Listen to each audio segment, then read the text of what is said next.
یہ ہمارے نبی کے گھر کا ماڈل ہے اس وقت جب وہ اماں عائشہ کے ساتھ اس میں رہا کرتے تھے۔ اس کو حجرہ عائشہ بھی کہا جاتا ہے۔ اور اس کے بعد یہ جو ماڈل آپ دیکھ رہے ہیں یہ اس وقت کا ماڈل ہے جب ہمارے نبی اس دنیا سے رخصت ہو گئے، پردہ فرما گئے، تو اماں عائشہ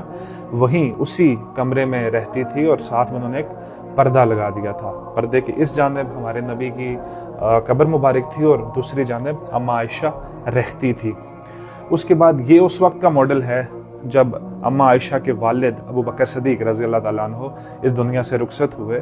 تو ان کی بھی جو قبر مبارک تھی وہ آپ صلی اللہ علیہ وسلم کے ساتھ بنائی گئی۔ تو اماں عائشہ پھر بھی اسی حجرے میں انہوں نے رہنا جاری رکھا، کیونکہ ایک ان کے والد تھے اور دوسرے شوہر دونوں محرم تھے، تو وہ اسی حجرے میں رہا کرتی تھی ابو بکر صدیق رضی اللہ تعالیٰ عنہ کے بعد بھی۔ یہ اس وقت کا ماڈل ہے جب حضرت عمر رضی اللہ تعالیٰ عنہ بھی اس دنیا سے رخصت ہو گئے اور ان کی قبر مبارک بھی ان کے دو ساتھیوں کے پاس بنا دی گئی۔ اب حضرت عمر جو تھے وہ اماں عائشہ کے لیے غیر محرم تھے، اس لیے جہاں پہلے پردہ تھا اب وہاں انہوں نے دیوار بنا دی اپنے حجرے میں، اور اس کے ساتھ چھوٹی سی جگہ باقی رہی جہاں وہ اس کے بعد بھی رہتی رہی، اور اس دیوار میں انہوں نے کھڑکی، یہ جو آپ دیکھ رہے ہیں، بنا دی، اور اس کھڑکی سے پھر وہ اندر دیکھا کرتی تھی۔ اس کے بعد قریباً 30 سال اماں عائشہ اسی حجرے میں رہی، اور جب وہ اس دنیا سے رخصت ہوئی تو ان کی قبر مبارک جو ہے وہ جنت البقیع میں بنا دی گئی۔